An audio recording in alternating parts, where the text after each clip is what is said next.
Please rise for the Philippine National Anthem, which will be followed by an invocation by Dr. Ben Mendoza.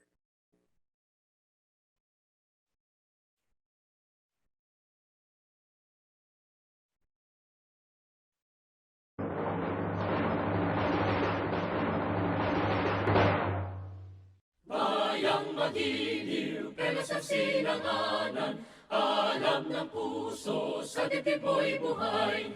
Lupang hinirang, duyan ka ng magiting, sa manlulupig, di ka pasisiin. Sa dagat at bundok, sa simoy at sa langit mong bukaw, may nilagang tula at awit sa paglayang minamahal. Ang kislap ng watawat mo'y tagumpay na nagdiningning, ang bituin at araw niya kailan pa may magdidilim. Lupa ng araw ng walhating pagsinta, buhay langit sa piling mo.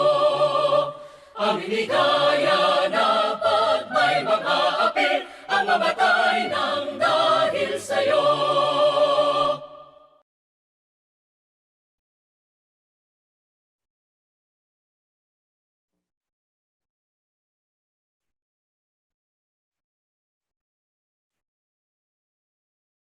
Kailangan natin nasa esensya tayo.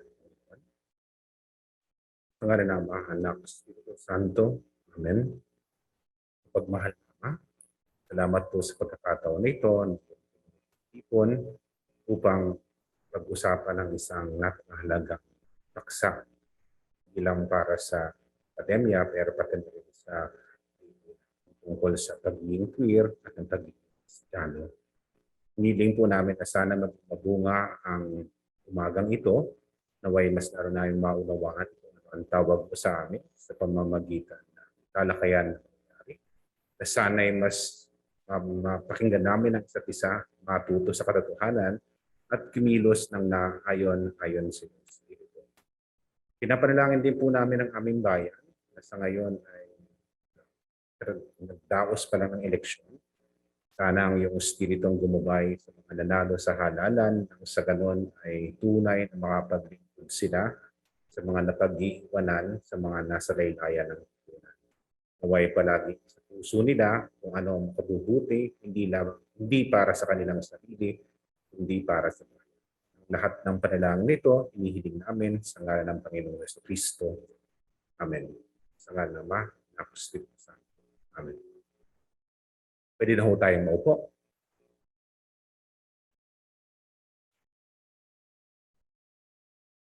Ngayon po ay salamat po sa pagdalo nyo rito ngayong umaga para pag-usapan ang ating paksa na to be queer and Christian in the Philippines. Ngayon po ay papasa ko na ang tablado para sa project leader, sa team leader ng EPAPC, si Dr. Lara Katrina.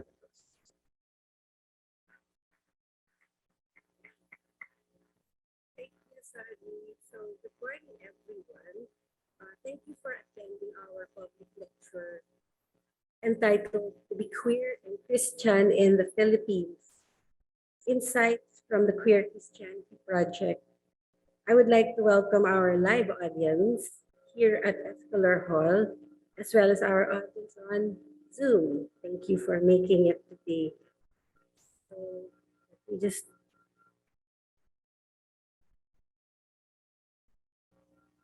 let me talk to you about the EPAPC. EPAPC, and I'm missing the first two. There you go. So barely a few days after one of the most tumultuous elections in our nation's history, not because it exceeded other elections in terms of magnitude, but because of what it signifies about who we are today, knowing what we do about our past, we are here gathered against the odds, tuloy ang laban, to celebrate the last two events of our project, which is EPAPC. For taking the time to come here today, we are grateful for all His grace. I'm here to talk about EPAPC, the project, which is the abbreviation for Ethnographies of Philippine Auditory Popular Cultures, and was originally envisioned as a group of teachers doing work who love to do research of the people and for the people, as connoted in the premising of our work as popular or being about the popular. This project is a Salikha grant of the National Commission for Culture and the Arts and the Commission of Higher Education. And we were blessed to receive this funding for the inter-university design involving different departments and colleges in the humanities and the social sciences. Before we knew who we were as scholars and artists, we were first teachers. We are first educators. We vowed through the mission and objectives of EPAPC to ground our stories in the lives of people and bring these unique experiences to others who might not have the means to engage with others on a personal level. Using the academic lens we had been gifted by dint of our education journeys as students, we committed to the aims of this project to fill the lacuna in Philippine education relating to studies of the popular. So we were trying to address areas of research that had long been regarded among traditionalists, for want of a better word, as too mundane, pedestrian, lowbrow, or maybe not worth scrutiny. By trying to immerse ourselves into the lives of people who have their own fantastic stories to share, we try to imagine ourselves in the shoes of young learners whose only contact with the world beyond their barrio, their barangay, their immediate context could live vicariously through the stories we shared that had been shared with us. Hope that makes sense. So with the inter-university collaboration of Ateneo de Manila and the University of the Philippines, the following 8 scholars came together in April 2018. And we are from UP, the College of Music, we have 3 scholars. So that's Jose Buenconsejo, Tina Kayabyab, and Arwin Tan. And from the Department of Mass Communications,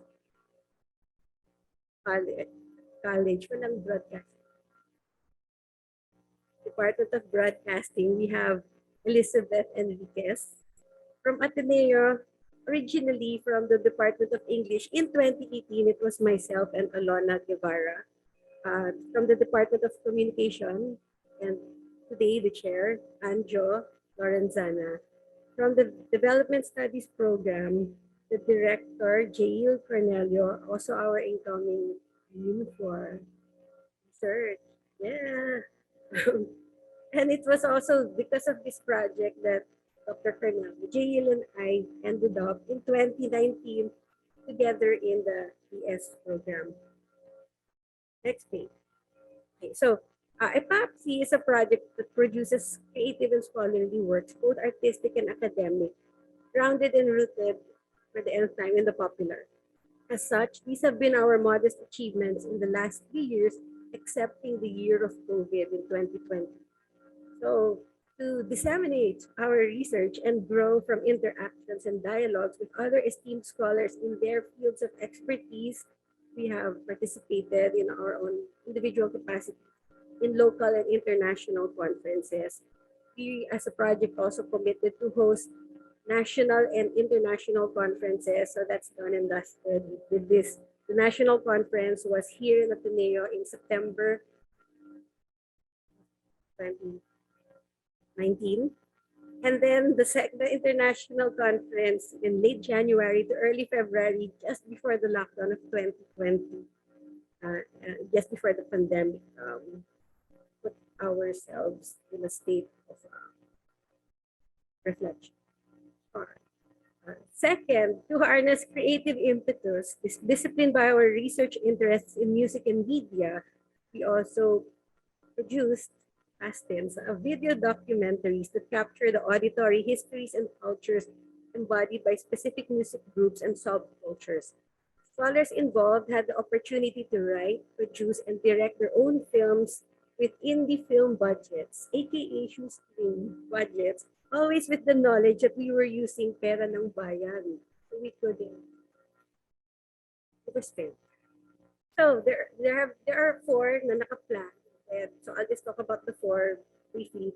The first one is on 1970s original Filipino music sessionistas, not the celebrities, the ones behind the scenes. So Prina Kayabyab researched, wrote, produced, directed that film. So madaling salita, UPM. And then second documentary documents the stories of hip-hop heads, artists from the 1990s, 1980s. Yes, quite it. From the 1990s to the present time. So that was by yours truly, Lara Mendoza. Then the third one was an experimental foray into, as Sir Georgia calls it, experimental cinema that looked at the lives of Musika Bongbong and some players in Obando, Bulacan. The story of a particular woman named Rosita. So this is directed and produced and written by Jose Buenconsejo. And the fourth one is a documentary, a 40-minute documentary on the history of Philippine radio as it reflects the impact of colonialism on our language and culture by Elizabeth Enriquez here today, this morning, which also incidentally will be launched this afternoon at 2 p.m. in the same venue. Three, we also have publication goals such as journal articles, book chapters, edited anthologies, a forthcoming special section in Critical Cultura slated for 2023, and our own project anthology of work made possible with the funding of this project of Sailakha. And fourth, which is why we're here this morning, a forthcoming book publication or manuscript of the standalone Queer Christianity Project, employing the lens of anthropological and sociological inquiry of which insights can be gleaned from the ethnographic enterprise this morning. We're going to listen to this. We have come a long way, and while it seems like only a short time ago when we started our pipe dreams in April 2018, we find ourselves coming to the end of the road today with a public lecture to be queer and Christian in the Philippines and later on the film documentary. All that we have been able to achieve as a group, working together, being inspired by the passion and intensity of our Kapwa scholars, have been buoyed by the youthful energy and vigor of our ever-youthful support system of the best office staff from both Ateneo and UP and research assistants, all of whom carry our hopes and dreams of a better tomorrow in their hearts. They are the faces of the best that we have encountered as educators in our classrooms. They are bright young minds with hearts eager to serve the people, and they have been the vibrant life force of EPAPC. Without them, all we have done in the last few years would be meaningless. So the ultimate dream of EPAPC is to introduce all our research and creative outputs into libraries, archives, classrooms, lesson plans, and who knows, form a core of material that can help shape policy to redound to a promising, brighter future for our nation's young. On behalf of EPAPC, I would like to thank you once more for being with us today and welcome you to our last but not least special events, this one, the public lecture, and later the film. Sit back, relax, engage, and enjoy. Thank you.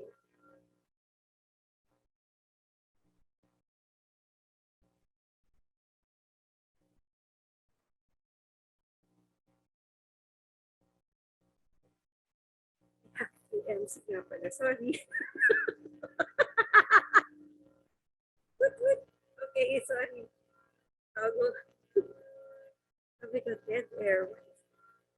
Okay, so the lecturers for this event are Dr. Jayeel Cornelio, Director of the Development Studies Program and incoming Associate Dean for Research and Creative Work at the Ateneo de Manila University. Dr. Jozon Lorenzana, Chair of the Ateneo de Manila University Department of Communication, and Robbin Dagle, Research Associate in the ADMU Development Studies Program and lecturer at the Department of Communication. Welcome our speakers.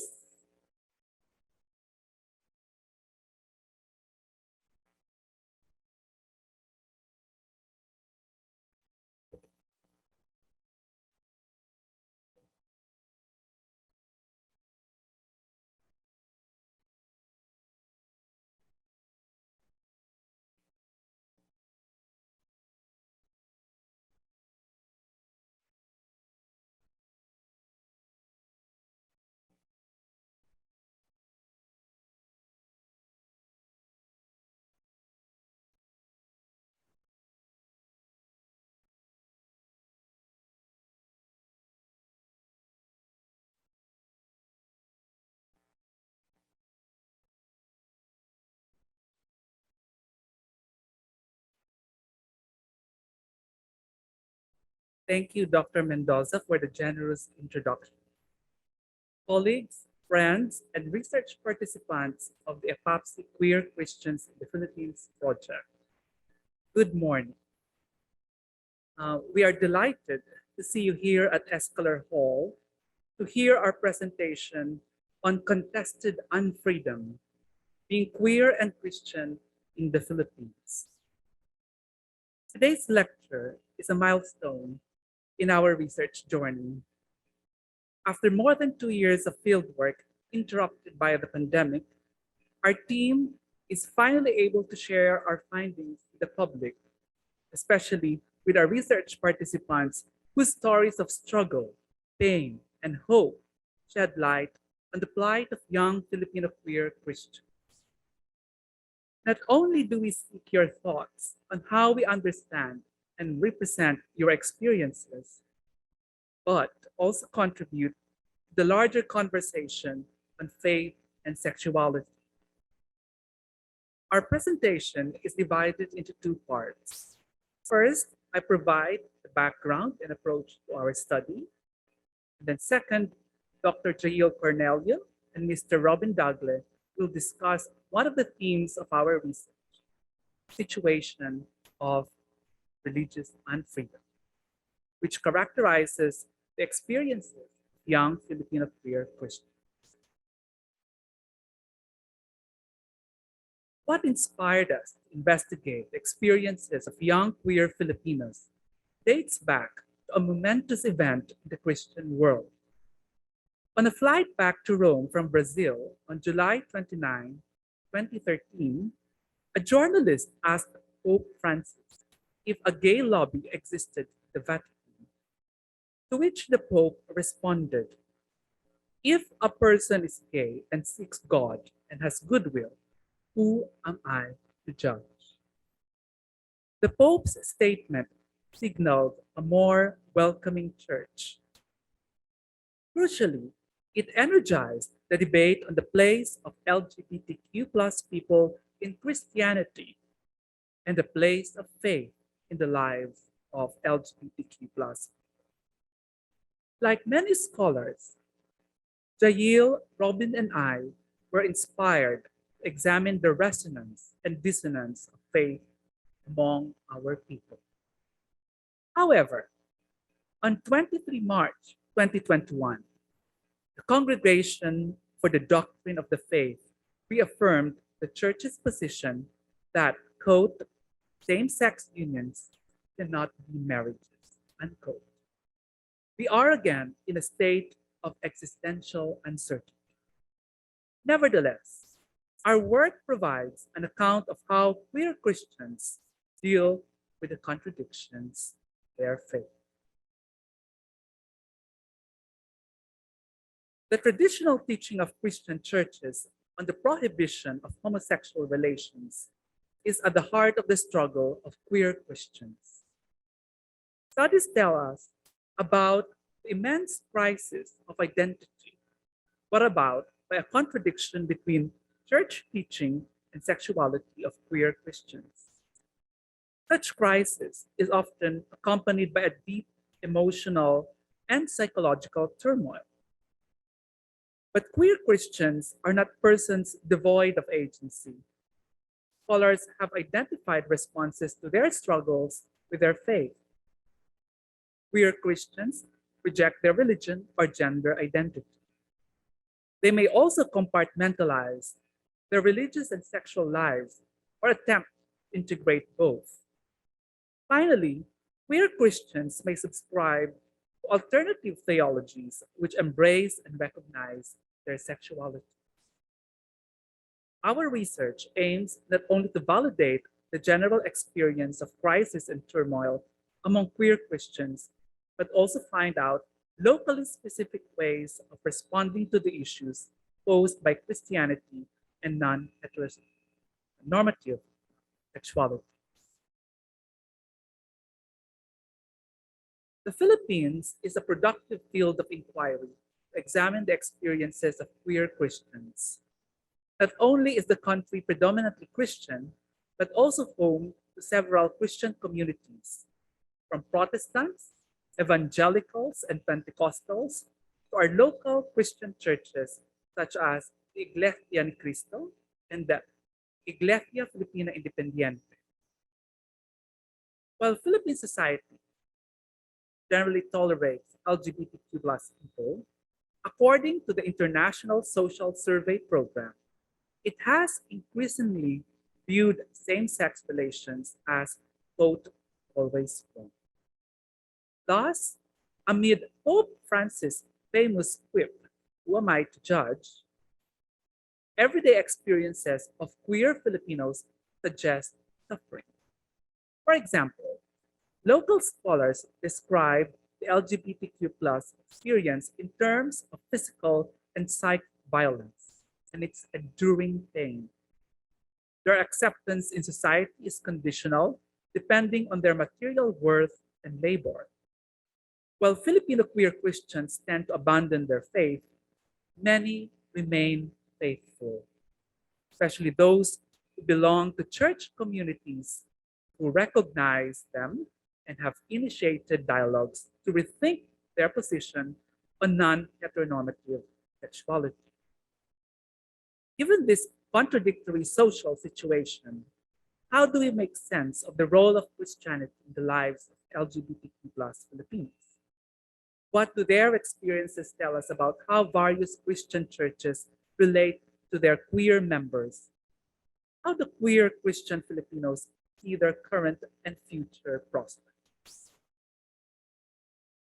To have a concrete account of the plight of Christian LGBTQ plus people in the Philippines, our study focused on queer young men in Metro Manila. The choice of a youth sample follows the assumption in social science about young people as vanguards of social change. We wanted to ascertain whether or not their experiences signal new orientations and attitudes towards Christianity. Our study therefore recognizes the agency of queer Christians, how they respond to issues of their faith and sexuality. And by queer men, we refer to an encompassing category of non-heterosexual male persons who identify as bakla, gay, or queer. And our choice of this subset indicates a continuation and deepening of existing scholarship. We approach the question of faith among young Filipino queer men through their lived experiences. We were interested in particular aspects of their lives where Christian teaching and gender identity intersect, such as growing up, relationships, church involvement, activism, and aspirations. We used a narrative approach to gain knowledge of their experiences as queer Christians. Stories provide data such as personal understandings, situations, feelings, memories, and structural conditions. While not exhaustive, stories nevertheless can yield meaningful accounts. So this was our guiding research question when we did fieldwork. And here are our methods. To get stories of young queer Christian men. We interviewed 66 informants from Metro Manila, and some of them are here, okay, and on Zoom. And we made sure that we got a fair representation of participants from different Christian sects and class backgrounds. Our fieldwork also included a bit of participant observation and attendance in events, particularly church services, Pride March, and Holy Week rituals. So I will now turn to Dr. Cornelio and Mr. Dagle for a discussion on one of our significant themes.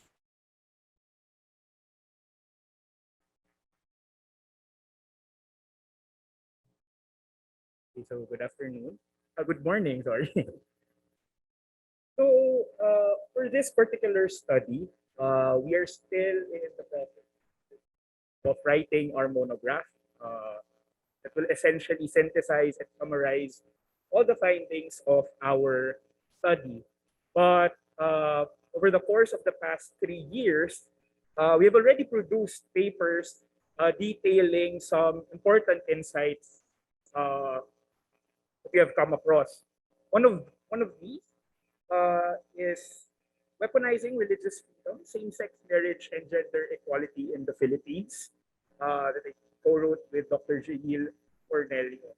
Essentially, this paper talks about how the concept of religious freedom, which is supposed to protect minorities, is being weaponized by the majority, by this perceived majoritarian Christian conservative force in Philippine society to suppress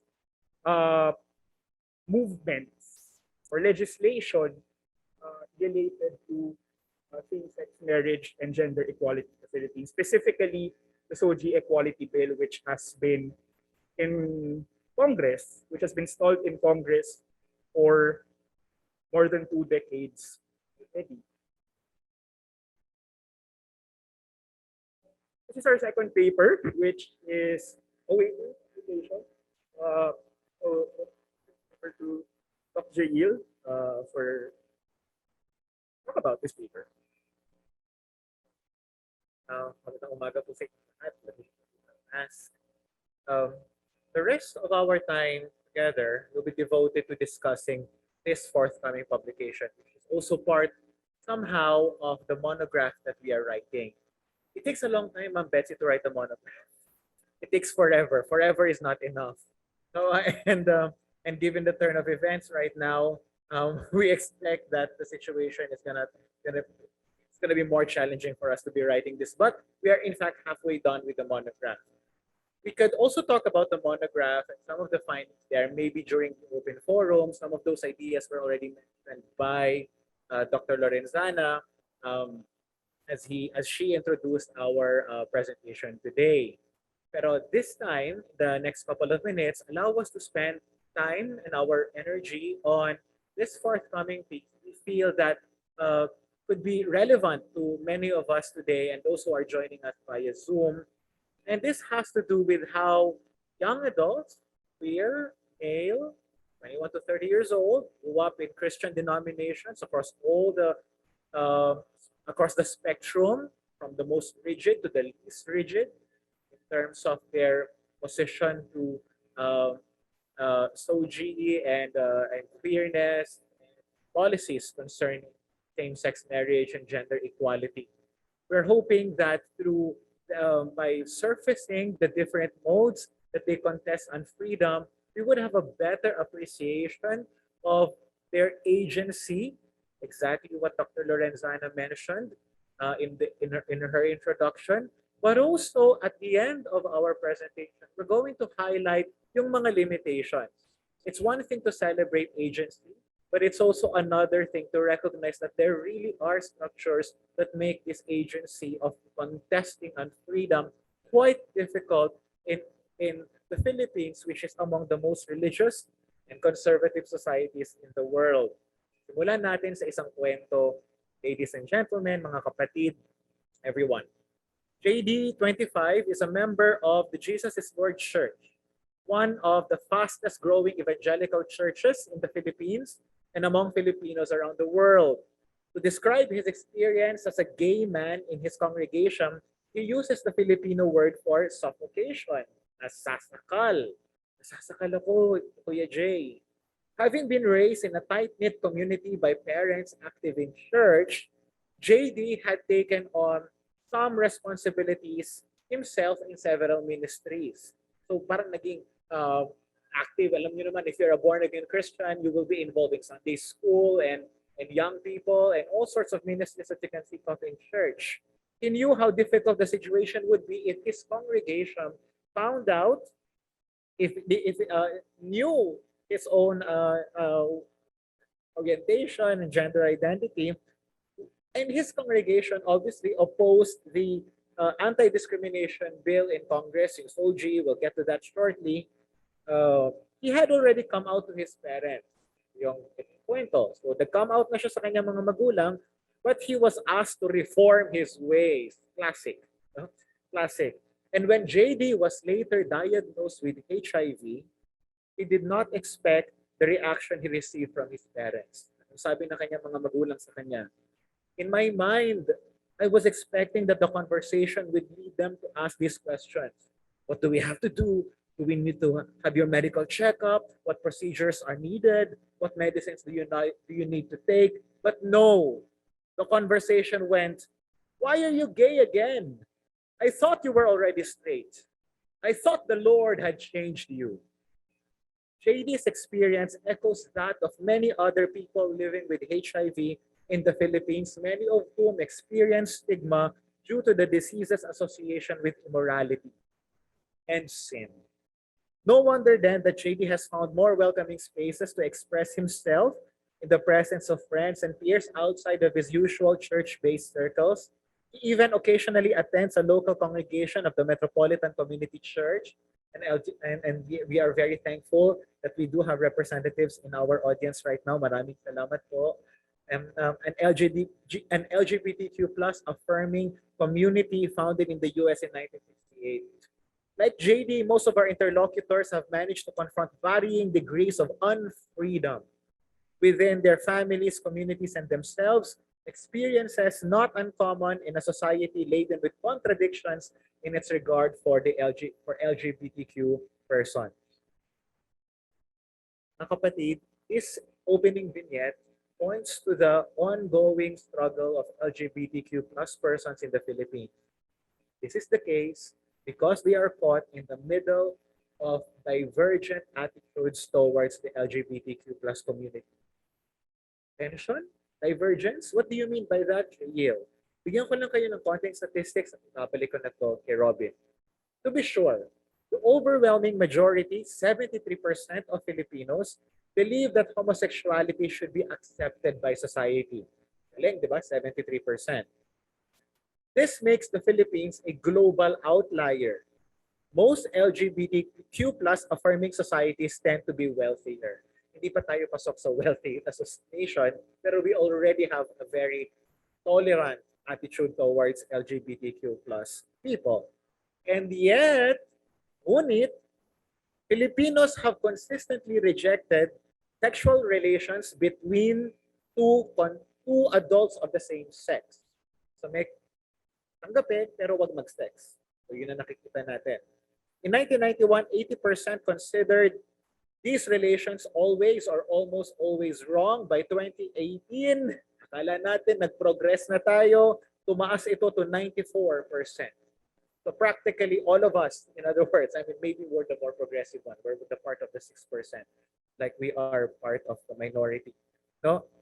But 94% of Filipinos do not think that it's okay to have sex with a fellow male or fellow female. With this data, some might conclude that the Filipinos have in fact become less tolerant of the LGBTQ plus country.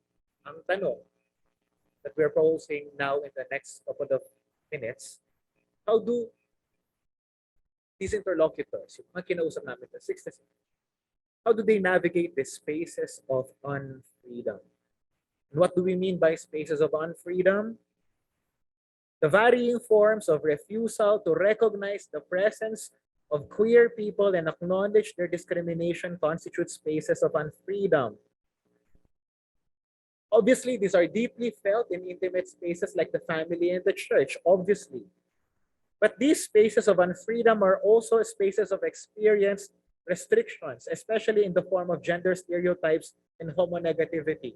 Conversion therapy, and all modes of conversion therapy. Kasama yun. Spaces of unfreedom stand in contrast to what scholars refer to as safe spaces, or yung mga locations or practices that contest, challenge attitudes and behaviors that reinforce heteronormativity. In the next couple of minutes, we're going to give you the answers to that question. How do these interlocutors, maybe these are indicative of patterns of how young adults, queer and maybe even younger ones, young people, contest on freedom. We're going to provide you with 3 answers. Discursive, morality, theology, aspiration. Morality, theology, aspirations. Paano nila tinutuligsa ang spaces of unfreedom from the point of view of morality, theology, and aspiration? Robbin is going to talk about morality. I will come back for the theology, and then Robbin will end with the aspirations, and then we'll end with some critical reflection, the limits of contesting. Robbin?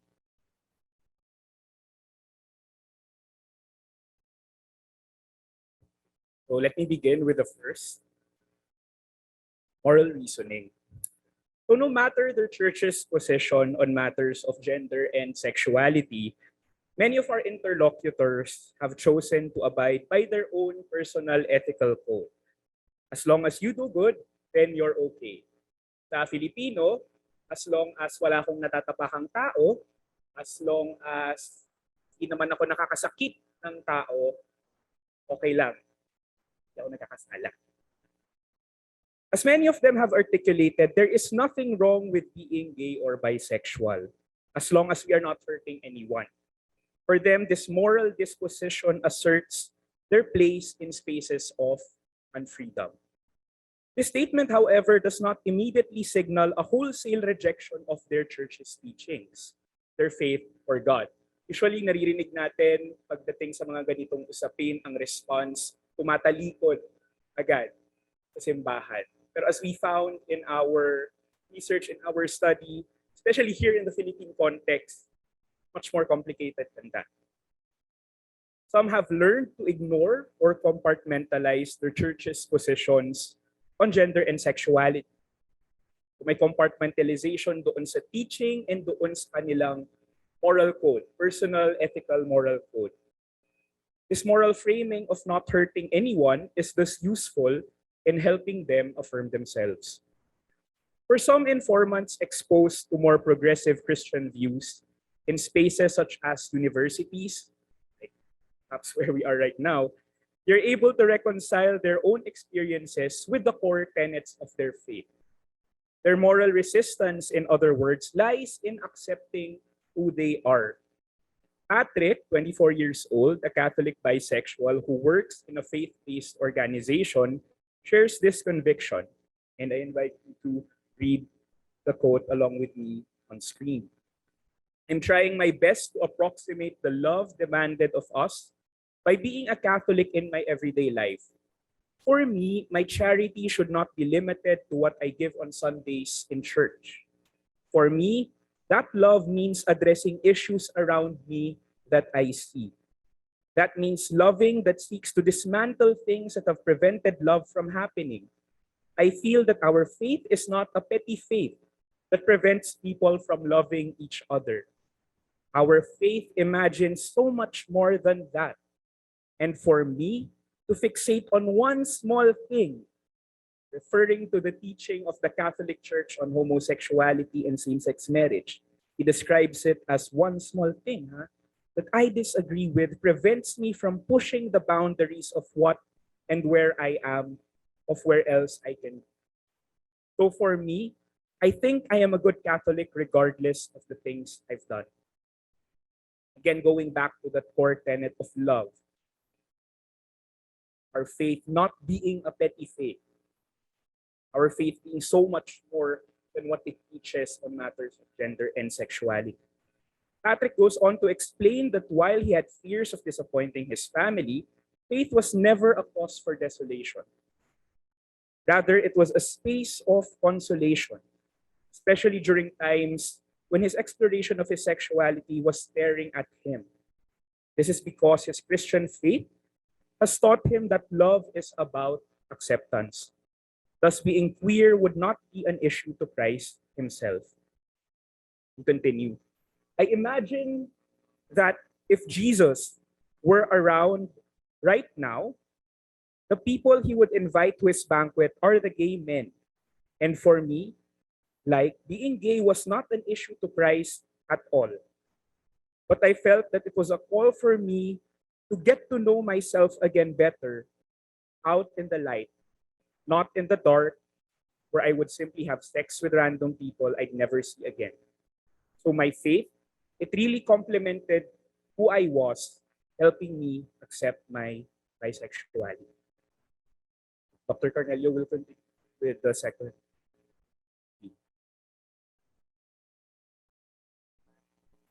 So, morality yun. Let's now move on to their theological reasoning. So, but just before I carry on, these reasoning, these discourses, showed up in the course of our interviews. No? So some of them would deploy moral reasoning to contest on freedom. Some of them would deploy theological reasoning. Some of them would deploy later on aspirational reasoning. In some cases, all three combined. In some other cases, they can separate from one another. So ang ginagawa namin dito sa presentation na ito is that just offering you the entire spectrum of discursive ways of contesting freedom. Theological reasoning. For those who were raised in more restrictive communities and churches, so you can just imagine Iglesia ni Cristo, Jehovah's Witnesses, evangelicals. We're mentioning all these denominations not in a hostile and antagonistic manner, but also primarily in a descriptive manner. Ano po? One way they contest their spaces of unfreedom is through theological reflexivity. Fascinating. They do so by either questioning the homonegative doctrines they were taught or appropriating the Christian notion of love. We'll give you examples. On a personal level, love seems to be a recurring theological matter for our interlocutors. Love, laging paulit-ulit yung love. Love is a powerful doctrine that helps them contest their unfreedoms in religious spaces. Despite the views espoused by their congregations about homosexuality, some of our interlocutors still see God as ultimately loving, ultimately accepting, ultimately forgiving. Sabi ng isa, I don't take these homonegative teachings seriously because what I think about is that this love is from God. The love that I have for my partner is from God. That's Crisostomo, 21 years old, gay, Catholic.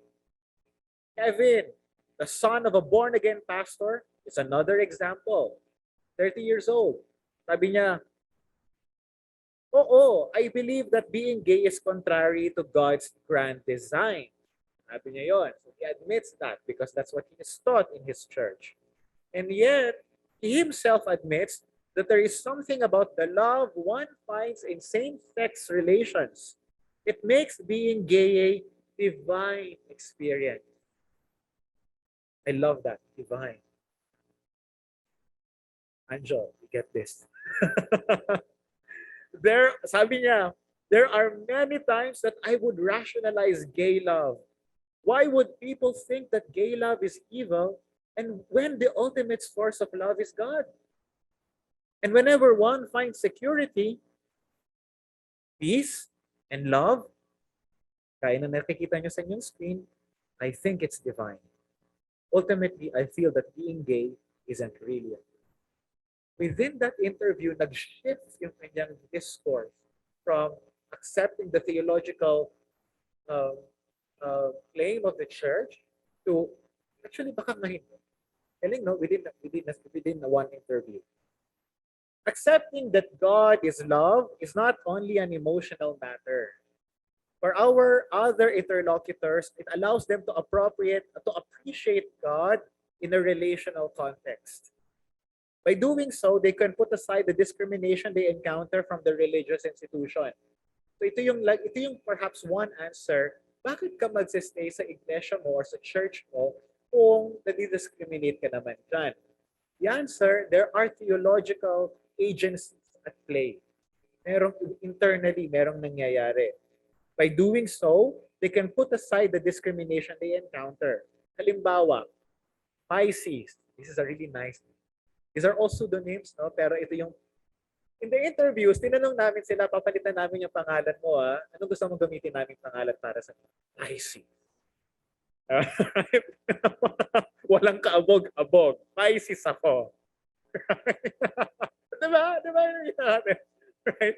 Kasi we wanted to honor them. Is there any name that you would like to use? So Pisces, a 23-year-old gender-fluid Catholic, says that while his church's teachings, is ang kanyang pronoun, church's teachings affect how others might see him. He turns to God as his best friend, to whom he can tell anything without being judged. Others would directly question God in their relationship. RJ, Mormon, 23 years old. At mahirap pong maghanap ng mga Mormon informants. That word, di ba? Mahirap po silang hanapin kahit lagi mo nakikita naka-uniform pero mahirap silang interviewin. No?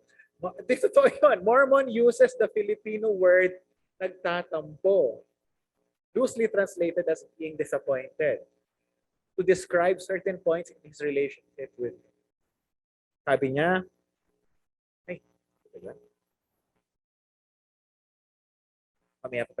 sabi niya, yes, I was made by God this way.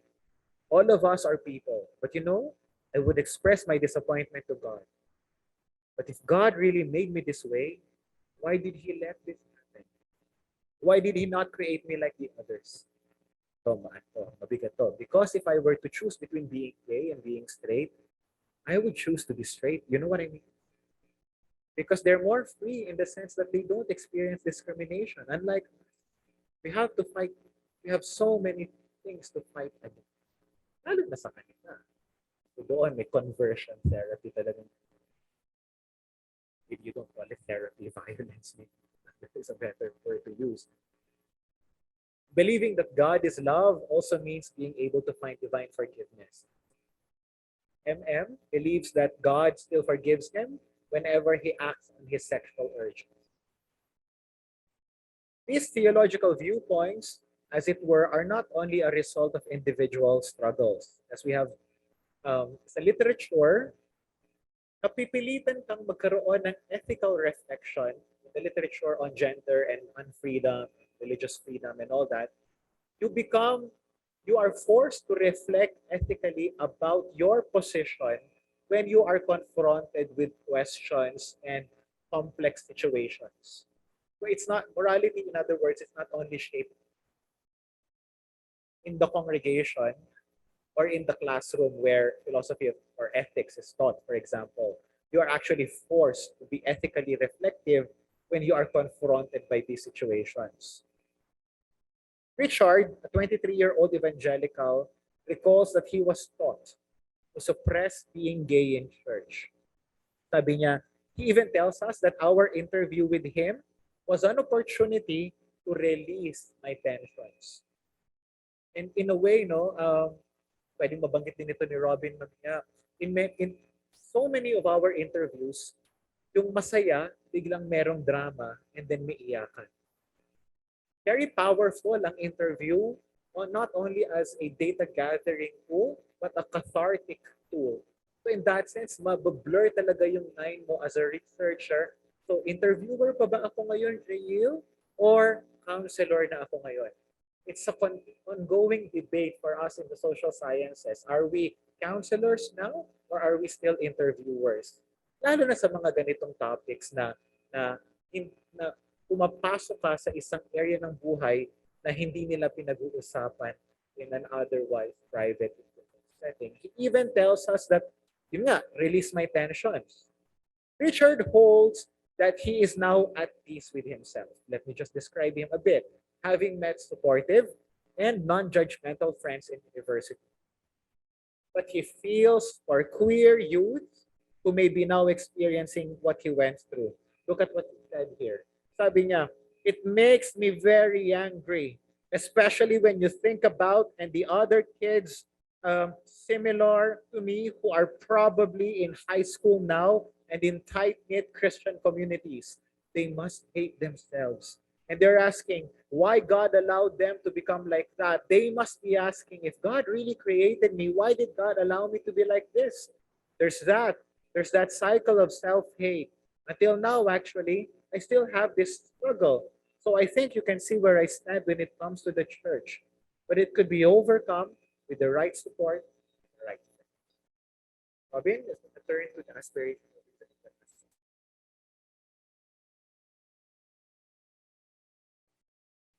Thank you so much, Doc Jayeel. And nandito na po tayo sa exciting part. Aspirational reasoning. So, yun nga, nabanggit ni Doc Jayeel kanina yung interview process.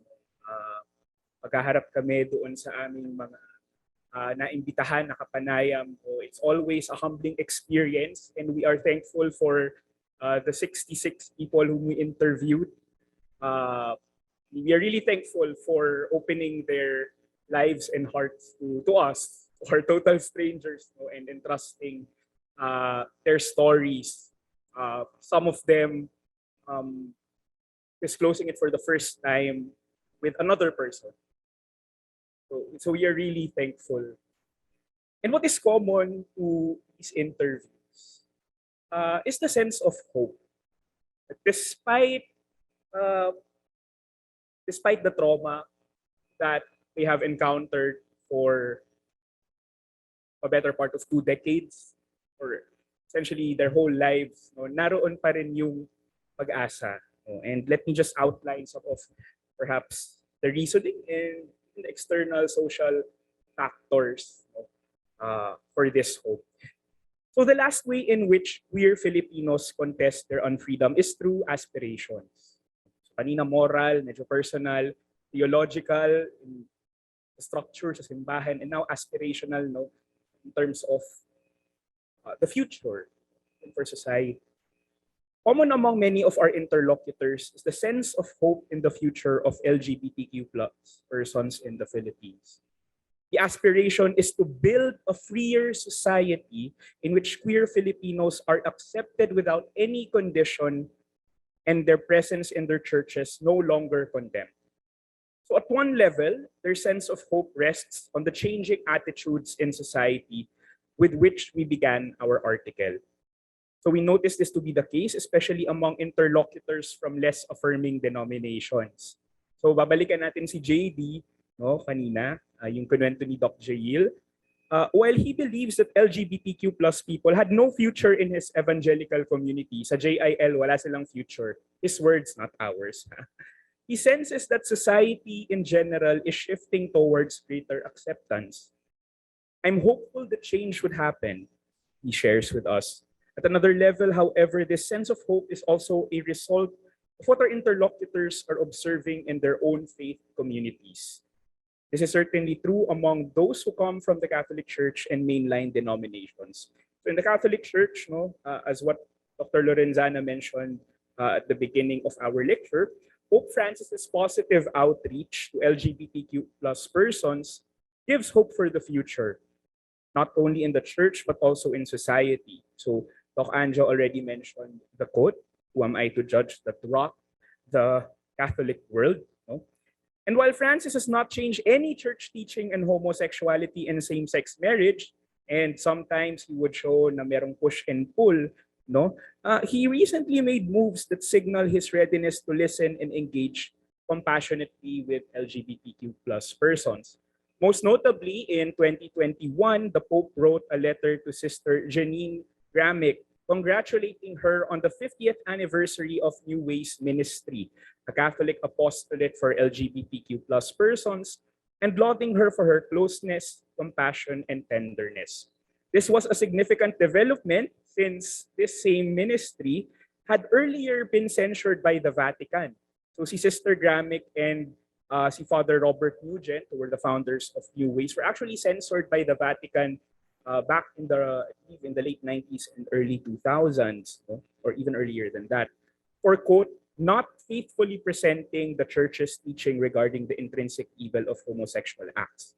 Yun yung nakasulat sa document ng Congregation of the Doctrine of Faith, CDF, 1999.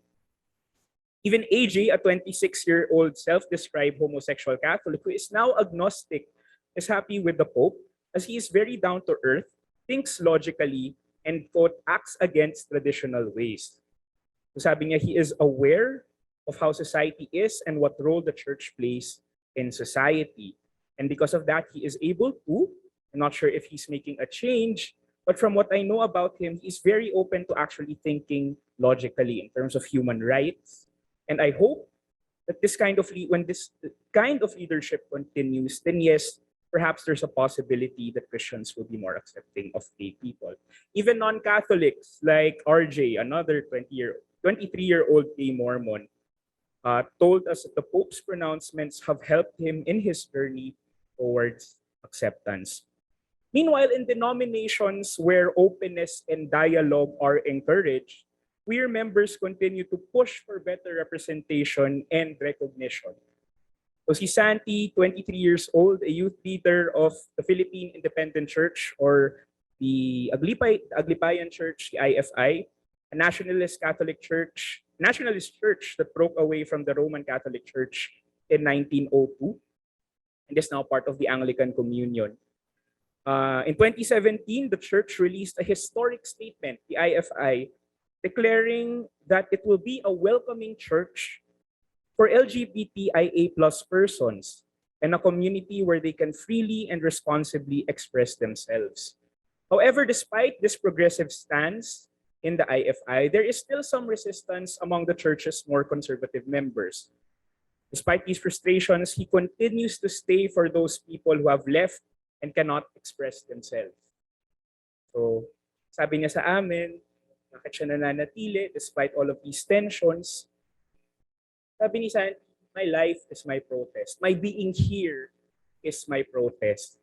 My service, despite all of these tensions, my very life is my form of protest. Ang pamumuhay ko ay ang aking protesta, ang aking pakikibaka. Our young adult informants also see hope in their own generation's perceived openness towards sexual orientation and gender identity equality. So si Mo, a 30-year-old Episcopalian, says that more young people are open and empowered by these conversations. And another quote siguro that laging nag-emerge sa aming mga conversations. And nagugulat kami no, na pare-pareho yung quote. Pag tinanong namin sila, meron pa bang pag-asa ang mga bakla, ang mga queer, ang mga LGBTQIA+, ating lipunan, sasabihin nila, oo, pag namatay na ang mga matatanda. No, yun yung exact quote, no? Lagi siyang lumalabas, no? How morbid that may sound, no? That only speaks of their hope in the new generation, within their own cohort. So that's for the aspirational reasoning, and Dr. Jayeel will conclude and wrap up our lecture with some critical. That could be the title of our concluding chapter, pag namatay na sila. So watch out for it, no? Let's end on a critical note, 5 more minutes or so. Boss, I know Steph is gonna say something. We'll have our open forum. Contesting in unfreedom, we don't want to romanticize the agency. Contesting unfreedom can only go so far in Philippine society. There are 2 reasons. The first is that conservative worldviews pervade religious life in the Philippines. That's the reality. This is why we began this article with JD's vignette. Pinakita natin yung kanyang karanasan within his own congregation. Filipino psychologists echo this point too. One study shows that those who read the Bible more frequently, funny, tanungin nyo kung gaano sila kadalas magbasa ng Bible. The more frequent Bible reading ang ginagawa nyo, the more conservative. merong correlation according to some research ng mga psychologists. So predictive ang Bible reading.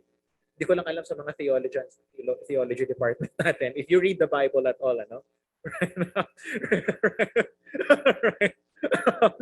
Or baka really religious baka magalit. Religious socialization. But there is a sociological explanation for that. Religious socialization, I think, is the intervening variable there. It accounts for this relationship. Most of the time, the Bible is read and preached from a fundamentalist world.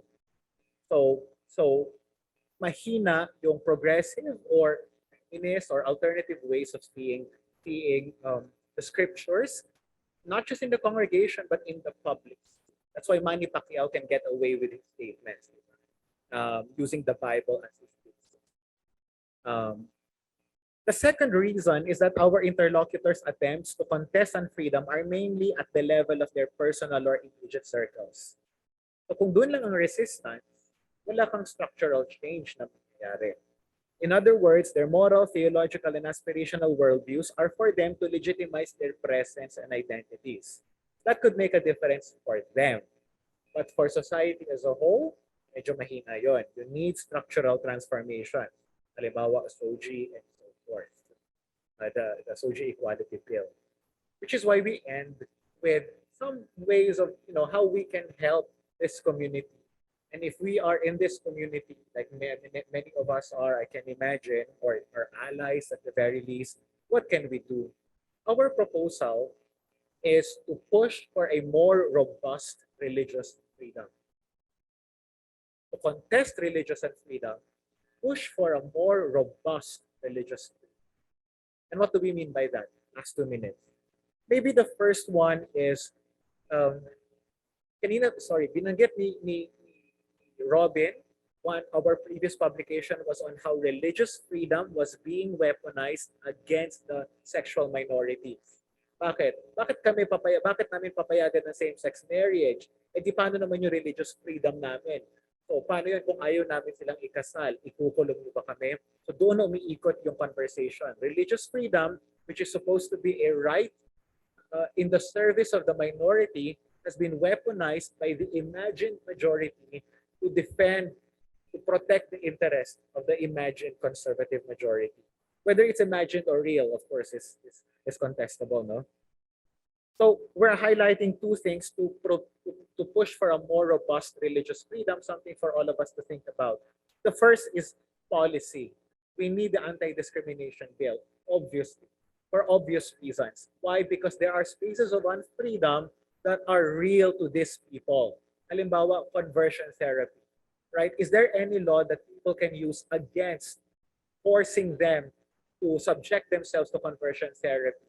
Even churches themselves, without them realizing it, are subjecting their people to conversion therapy. Halimbawa, exorcism, right? Or casting out the homosexual demon. That is a really aggressive but highly accepted in conservative, charismatic, fundamentalist circles. So there needs to be a protection, legal protection.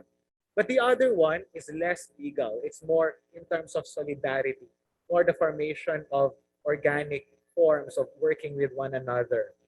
Already, that is evident in the form of LGBTQ+ affirming religious groups like the MCC, like UCCP, like the IFI. They have their own advocacies, certainly within the Catholic Church as well, and progressive evangelicals as well. Although they are legally recognized, their religious activities are limited. Pero we also argue that there is a lot of potential when these people come together in conversations, in dialogue with one another, and certainly not in competition with one another. These are spaces of solidarity that places like the Ateneo can accommodate, can afford, bringing these people together. We need to encourage more spaces for robust religious freedom, for the assertion of robust religious freedom for people who are expressing their faith in this matter, because there are many. In a country where even the concept of human rights has been diminished, and where the democratic space is in serious danger, we're living through it now, Resistance and solidarity across all fronts will be needed at every opportunity. Only in resisting together and in recognizing their interlinked struggles can queer people make space for themselves and for others, even in spaces. Maraming salamat po.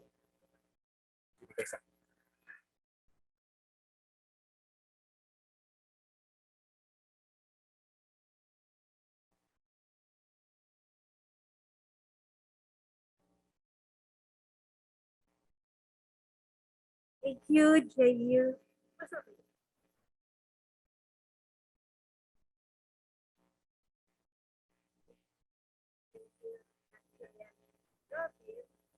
We're going to give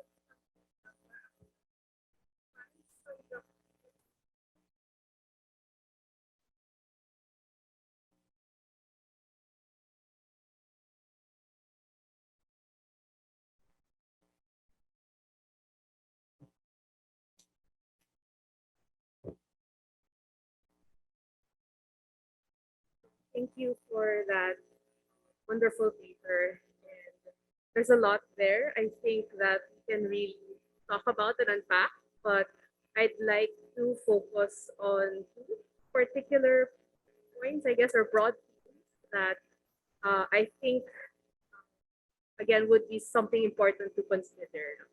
The first one would be this entire process of contesting the willingness to engage and resist, and then some even stay in their churches, the aspirational, the theological navigation.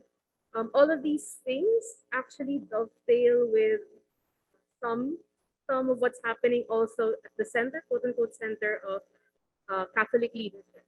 So caveat, I'm a responder and I talk more from the Catholic perspective as a Catholic theologian. So I'm more familiar with the push and pull, as Robbin was saying, in the Catholic Church and its understanding and stance on homosexuality.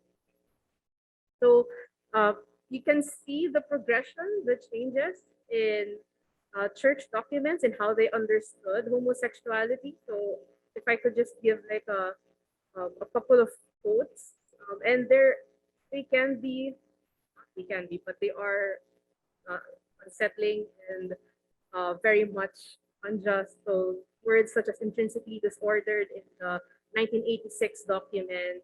The 1992 document talks about how there are areas in which it is not unjust to discriminate.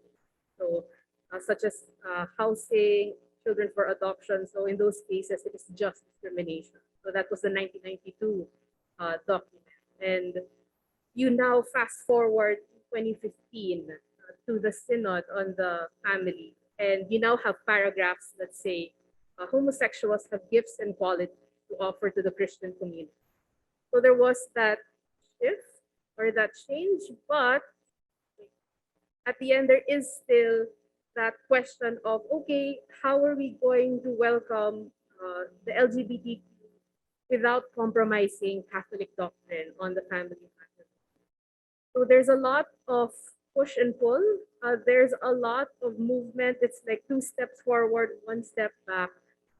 Yet there is nevertheless that push. There is nevertheless that shift. It's very small, unsure, tentative, confusing, but nevertheless definitive in the understanding and inclusion of the LGBTQ in the Catholic Church. So a lot of theologians are pushing for other ways of understanding theological anthropology.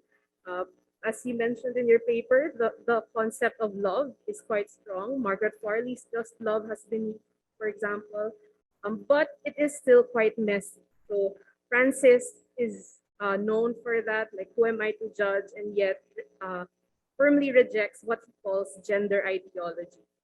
So again, it's very confusing, very weird for some of us, theologians, but nevertheless, there is that shift.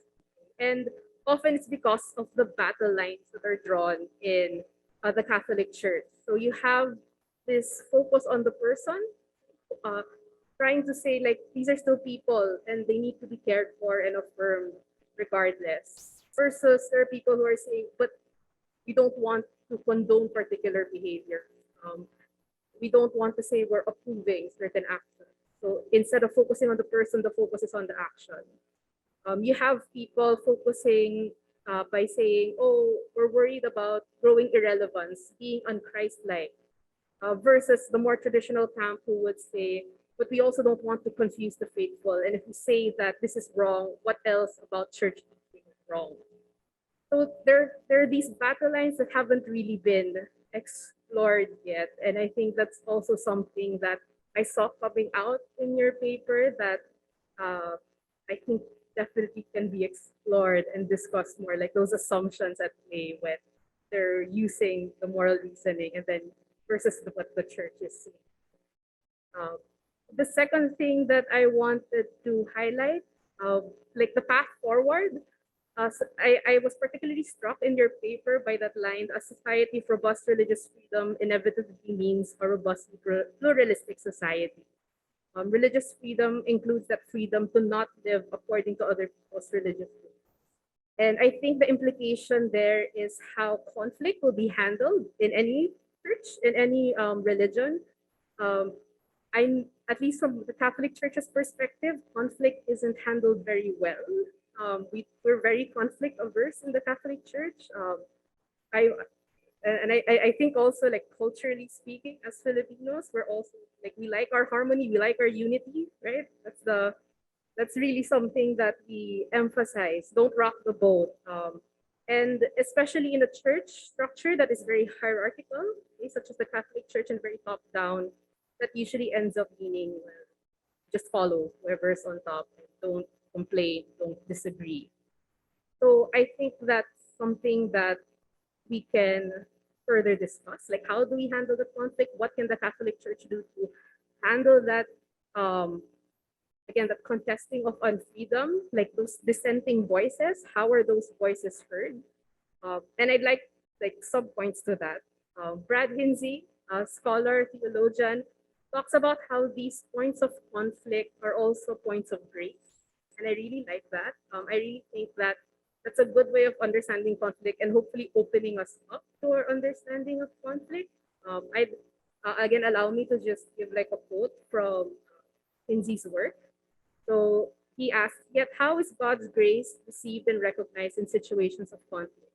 As I will argue, conflict is understood in terms of particular occasions and broader patterns of life in which the interests, desires, identity, and rights of individuals and groups are not being perceived, recognized, and respected by others.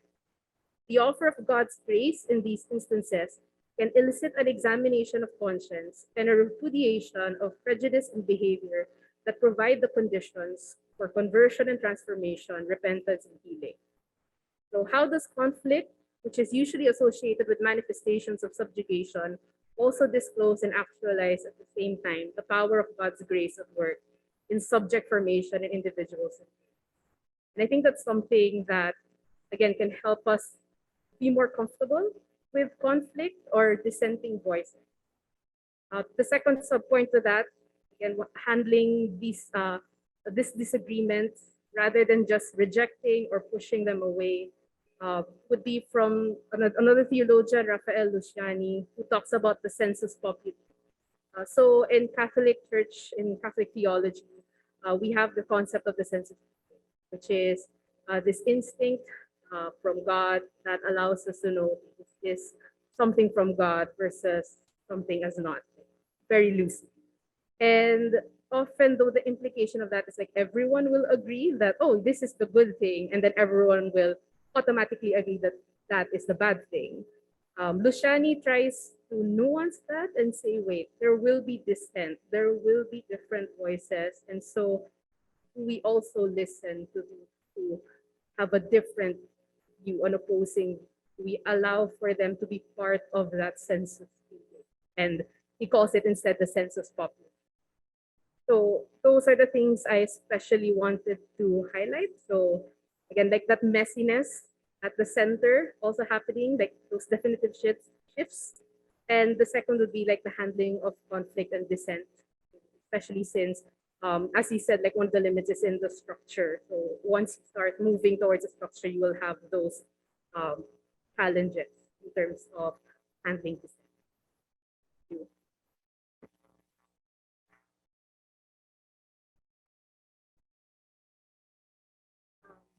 Thank you, Steph, for leading the discussion. And we are by no means done with the discussion because if you have questions, for example, our Zoom audience, if you have questions, please leave your comments or questions in the chat box. As for our live audience, um, here, Andrew, Robin, Steph, do you join us here in front? And should you have any questions, please feel free to approach one of the microphones and then identify yourselves. Are we allowed to drop the mask while they're asking questions? So if you're willing, we have this gentleman in the corner.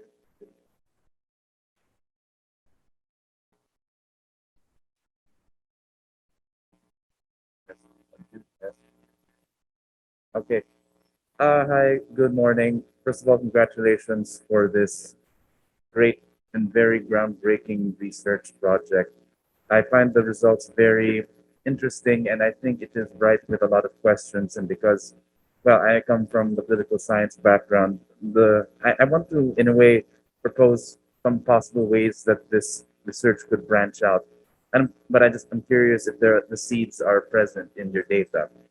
First of all, part of the queer experience is the need to compensate because of the lack of approval. Say, for instance, a lot of your kids tend to study harder to become honor students or work harder and earn more because there's this inner sense of like inadequacy of being queer. I was wondering if in any of your respondents this coexistence of being queer and Christian led to, say, for example, an increased participation in their respective church or in increased devotion to, in a way, compensate for this said coexistence of being queer and with Christian.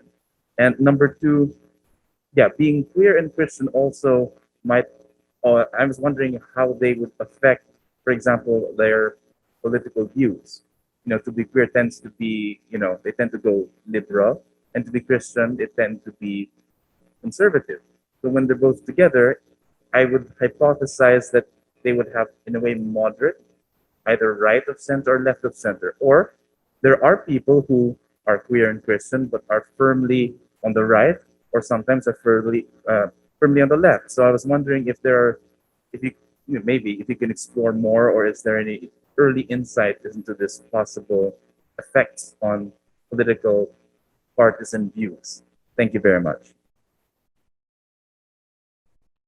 I'll take the first question. Yes, that was evident, especially one example with the executive gender. It's a very active group of queer people there, and I told them so. We are very useful in the church. We decorate it. We provide all of these artistic work that is actually needed whenever we have certain rituals or things how they articulate their work. And this is something validated, in the literature as mentioned earlier. So yes, that's how it manifests. And because of the openness of IFI, they have this kind of recognition, but feel they themselves, articulate that they're as person on their their particular state.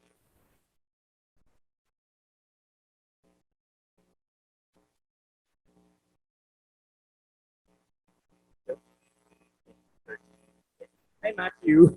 Yeah, sorry. Thank you for coming. Hi, Matthew. Thank you so much for coming today. With regards to the first question, even in the Catholic Church, yung mga santo-santo Holy Week just was finished. Very evident to all. But in terms of are they compensating, are they doing that because they feel that they have to atone for this?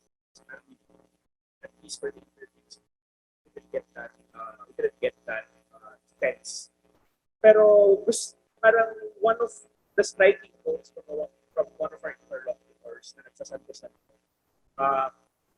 Parang sabi niya kasi, kung wala kami, sino yung magsasayaw-sayaw, sino yung mag-choreograph, sino yung mag-decorate ng altar of repose.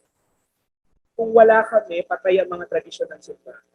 Sino lang ba ang mga nag-aayos sa parokya? Either mga CWL, mga mothers, no, mga elderly, or mga bex. No?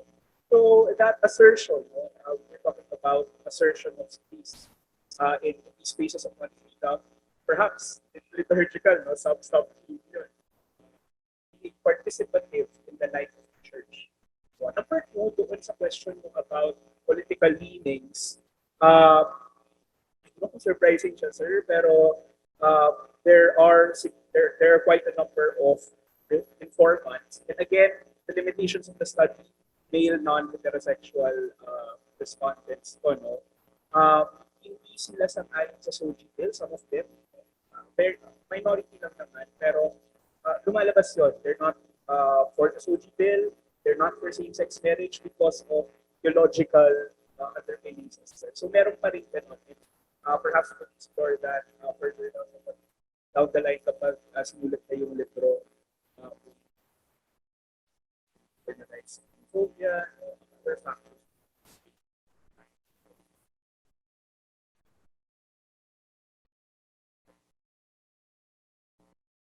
Thank you, Matthew, from Political Science. Estudyante mo, Robbin. Hindi man prof na po siya. Sir, what's your full name?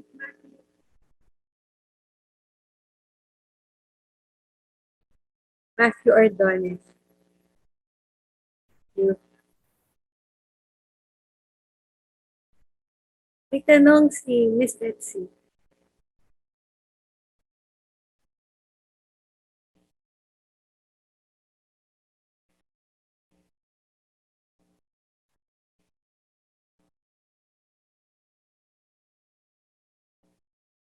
So, the sample is made up of biological males. I was just wondering why you did not include biological transgender, lesbian. You're just not. I was wondering whether the data might shift kung makakaliwan din sa maybe I should respond to that. Ma'am, we really know it's an important question. It's a question that is also loaded, hindi na siya methodological, but it also reflects yung political biases. Yeah. But the quick answer to that is that on the one level, it's really about access for us. This is not an entirely big project that could accommodate everyone and everything. Number two, sa literature kasi, varying experiences din po talaga. Varying experiences when, if you are a lesbian, your spaces of freedom are pretty much different than if you were, say, a trans, or if you're or what kind of, or what you might be on the spectrum. You know, are you a butch or your lipstick? You know, yung mga ganon, different experiences. We could have done that as well, but we didn't feel that we could competently do that given the composition of our team. So there's that really pragmatic consideration for us. But the other na rin is our ability to analyze the experiences given that we only have access to the male perspective. So we wanted to recognize that. But the other thing also is that we also know that this is the very first book project about religion and gender from a sociological perspective. Many things have been written by theologians or by those in the humanities. And so we felt that we didn't want to be as ambitious. We could have really done that. But we wanted to do something that could open up the conversation for other scholars to pursue this line of thinking. from a sociological, anthropological perspective, and not from a theological or maybe even humanities perspective. Hopefully, and this will be very clear in the conclusion and the introduction, that it will open up the space for interrogation of other sexualities, gender expressions. I feel that ultimately, theoretically and empirically, these are experiences that need to be studied on their own. Generalizing at this level already, as we have done, might silence and might neglect or might disregard certain other experiences to which we may not have the access, given our positionalities as biologically male. We may be queer, yes, we may be social scientists, but we also realize that our experiences have shaped us very, very differently. Is that defensible enough? Is that, yeah, because this is, you know how it is in the PhD dissertation defense. Hindi, bumalik lang ako dito kasi nakalimutan ko sabihin congratulations for this work. It's really very interesting. And I would like to, I'd like to use it in my classes if possible once you're out with the book. And articles that have been published. We do have courses in media, gender, and sexuality, knowledge, media, and sociology. So I think it is. To be sensitive, right? In the media being sensitive to this different. Yes, or we do a lot of textual analysis of media content and how they can promote or reinforce gender discrimination, and also how they can propose new ideas about or new thinking that will expand our acceptance of it. Meron din mga audience studies like this. Some of our students are interested in doing that kind of thing. And they need material like this to, guide them. Lalo na to because this is a sociological study, so this would be a very good model for some of us. I just want to take exception dun sa so yeah. Dun sa yung mas mapagbasa ka ng Biblia mas conservative. I think among feminists, hindi ganon. So, in fact, there are some rereadings of the Bible, yes, by feminists. Definitely. So, the call is for those discourses to influence the public sphere. Yeah, okay. That is what we need. Kasi right now, the fundamentalist discourse silences and renders all other readings of the Bible as heretical. Therefore, sinful. Exactly. And we welcome all of that, unfortunately. Madali kasi i-silence na, ay, hindi naman yung tamang pagbasa ng Bible. Lalo na sa mga conservative Christians. Thank you very much. Thank you. So that's from Betsy Enriquez from UP. We have Mark Venier. Ako na nagpangalan from Ateneo, PS. Magandang umaga. So first, congratulations for the wonderful presentation. Gusto ko yung tatlong sinabi niyo na yung basis, bakit sila affiliated with Christianity pa rin. Moral reasoning, theological reasoning, aspirational reasoning.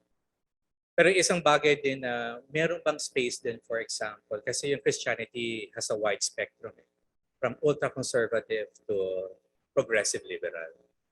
Meron din ba ganong space na they are staying with Christianity because naghahanap din sila ng mga ganong spaces na ma-accept sila. At dito kami sa, itong sekta ng Christianity nito ay medyo liberal. So I could still stick being a Christian this way. Parang gano'n. Parang dito kasi nafe-feel ko yung robust religious freedom. Meron bang gano'n? Baka feeling ko merong fourth aspect why they are still staying to be Christian, because within the Christian community ay merong ganong mga sekta na they could still identify, yes, I am Catholic, but this group of Catholicism is progressive. Parang gano'n.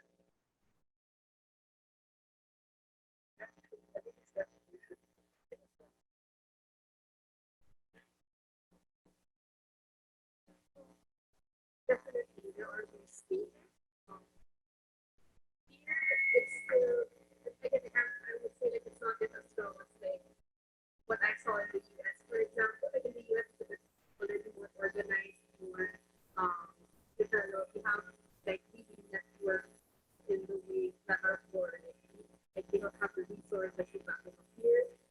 There are those pockets, but I think similar to what Jayeel was saying, madaling matabunan with other discourse that makes it so strange, that is not worth looking into, or it's not the right or the correct, the truth.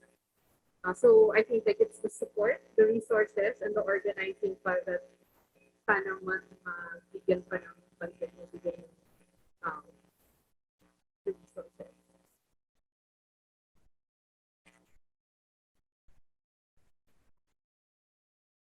Mark, we're doing. Okay. Oh, just very quickly, Mark. I mean, if you want to say something, Yeah, I just want to acknowledge the many other yeah, they are the liberal space. Yeah, yeah, exactly. Where you know, a lot of Christians feel guilty and actually go to them. So there are, yeah, that's basically. But it's not only interdenominational transfer, Mark. It's also intra. Kasi within Catholic spaces, pwede na mag-form yung mga more progressive Catholics ng sarili nilang solidarity. And that's how we can foster robust religious freedom within a conservative institution. Ganun din sa mga born-again Christians. I suspect there are many of them out there.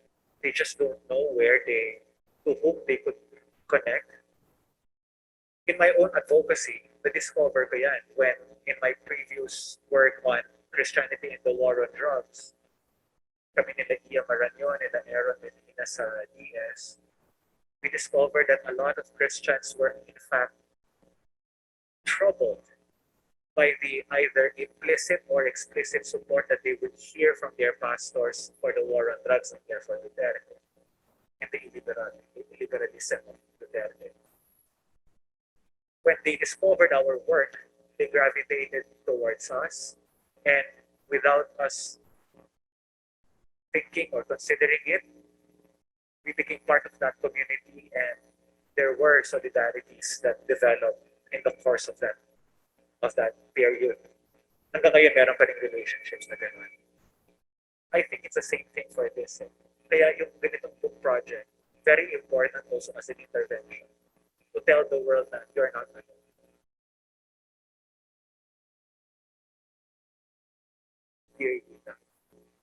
In the literature, ang naka-highlight is because they're discriminated, they hear you.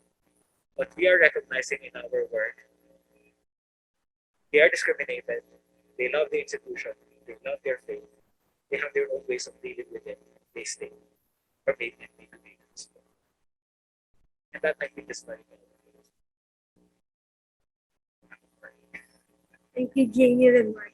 It is not to stay and to persevere even in the face of so much adversity and discrimination. Sobrang resonate. No? Lahat nalalagyan ng connection. We have a phone-in question. A question sent in via Zoom. But before I do that, anybody wants, I'll take one more from Escaler and then Bryce. Yes, please. Hi, I'm Joshua Cheng, and I'm a member of Open Table MCC. And I just want to say thank you for doing this and acknowledging that we exist, because it really matters a lot. Thank you. I'm so proud of my alma mater because I also graduated from here. So there, that's all I want to say. Thank you, Josh. So I'll read the Zoom question. It says, it's from Uzma Rashid. And they say, thank you for sharing the findings of the research. From your observations, could you speak of the ways in which these unfreedoms are being contested by folks from other religious communities in the Philippines? Are there any interreligious collaborations happening in relation to this?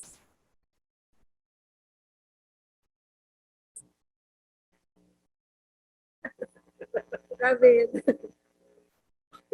So, in terms of the other religions, other major religions, such as Islam and here in the Philippines, we don't have any handle on that one. And definitely that's a great space for us to learn more about struggles, contesting on freedom, other religions. Here in the Philippines, I think yung uh, pinaka-robust example would be what's happening with the NCCP, National Council of Churches in the Philippines. So they are the largest group of mainline Protestant churches in the Philippines. So makasali dyan, Anglican, Methodists, UCCP, and other churches.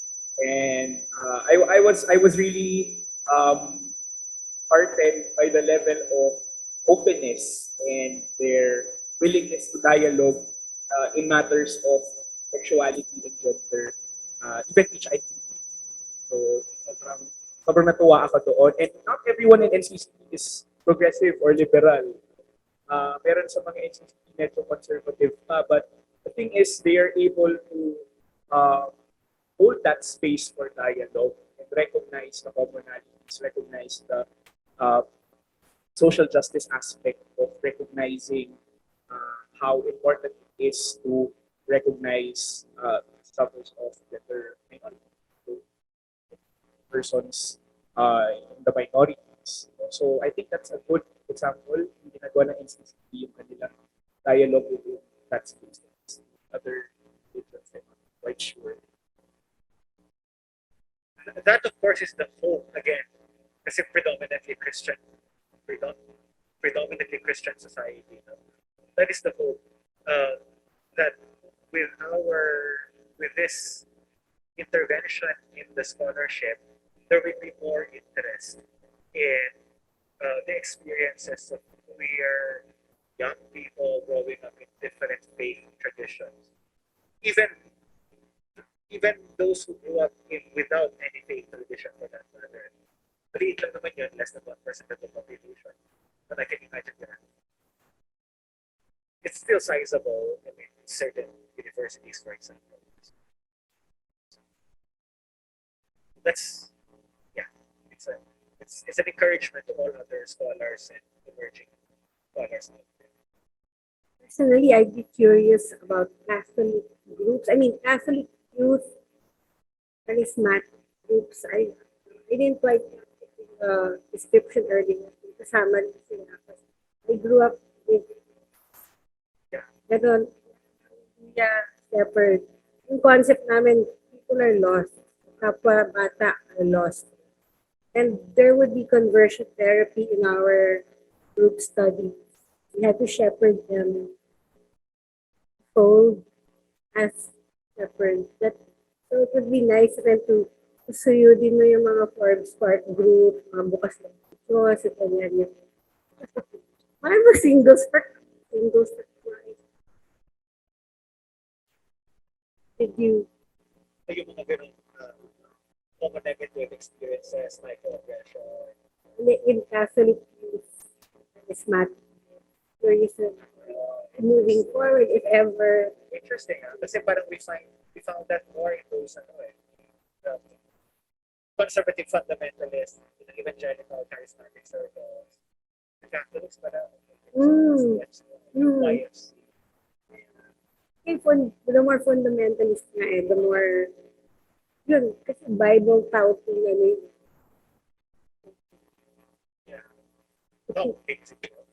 So we had to read the Bible twice. And I was what, 16? Parang badge of honor yun. Para maging shepherd. To have read the Bible. Pero that's what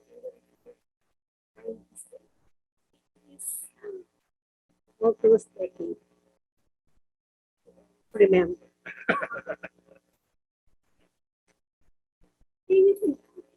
Yeah, that was the time. I think there was a certain parang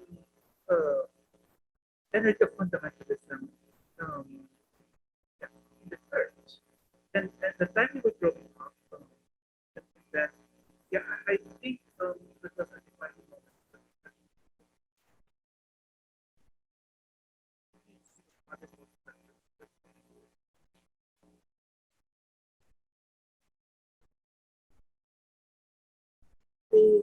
So, again, there's another pa pala, sorry. Nasira yung farewell stool ko. Okay, so another one from, okay, Isaiah John. Hi, has there ever been any move towards speaking to these conservative religious communities or leaders as to how they can reach out to these individuals who are experiencing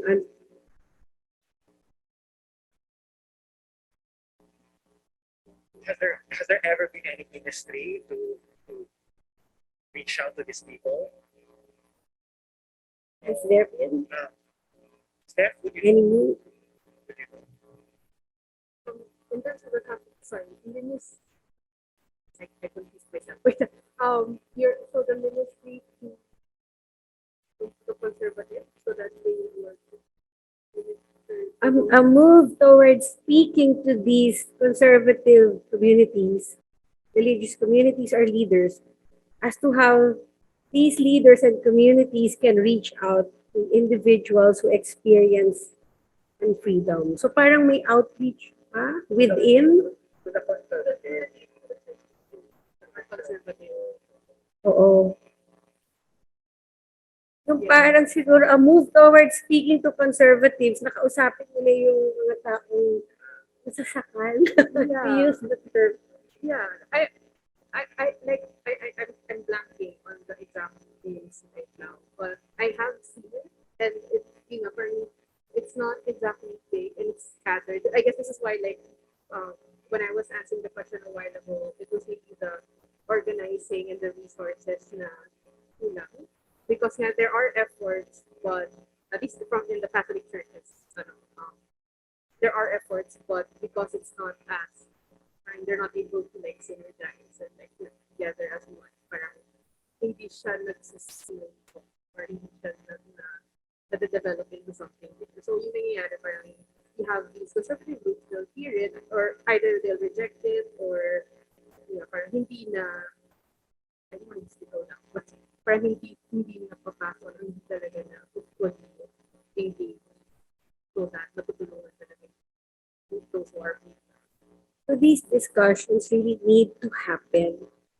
Like you say, discourse that don't. These are echo chambers. These are echo chambers. Tapos pagbigyan ng ina-analyze mo pa yung transmission of theology, theological transmission, especially sa evangelical circles, you find that they read conservative pastors in the US. So yung homophobia ng American pastors get transmitted and become the orthodox form of evangelical Christianity in the Philippines. So you ask them about feminist theology, they wouldn't know anything about that. Queer theology, nothing, pero may judgment agad. That's from Satan. Precisely because na-color na ng ganun. In fact, binabantayan ko nga rin ngayon yung di ba, in the progressive Christian circles in the US, Steph, you would know this, there's massive resistance to critical race theory. No? Pumapasok po rin dito yan. In fact, to the extent na parang meron ako narinig na discourse among evangelicals here that if you're progressive, you're going to hell. Ganun na. And so that only goes to show how much of an echo chamber that community is. And also to think reflexively about this, maybe even our chamber is also an echo chamber. So the region making that connection. MCC would have a lot more things to say about these things, diba? Parang how you interact with conservative factions and conservative groups. I feel na maybe the churches can do that, but I also believe that the universities should be at the forefront of such conversation. Kasi at least in the university, in a setting like this, we can talk about these things. And will we be listened to? Okay, pwede ba siya maging normative beyond our circle? And I'm just coming from the point of view lang, as recent depression lang na parang, what's the purpose of education and university if it's also unto itself? Yeah, just 100%. but we know we want to extend. But if it's a rejection from without, um, may immediate judgment. If you introduce some concept like academic theory of critical race theory, feminist reading, there's some kind of resistance na, ay, masyado naman kayo. Or I might be conflating what's happening politically with what your study has revealed to us. And I'm not saying this to prolong the discussion because I also have to bookend this because this is not the end. It's really, there's so much work to be done and so much hope. Sa club. But thank you again to our guests, to our speakers, everybody who's here. And wait. The end. So hopefully you come this afternoon, same place, 2 o'clock for our documentary launch of Wika, Awit, Radyo at Pananako. And you know how many we are in this room right now? We're less than 50 naman, no? So I'd like to invite you all to proceed to CTC 413. Let's have some, let's break bread and wine, yeah, together. For those who are not from here, exit, we will lead you there. So, I thank you. Good afternoon.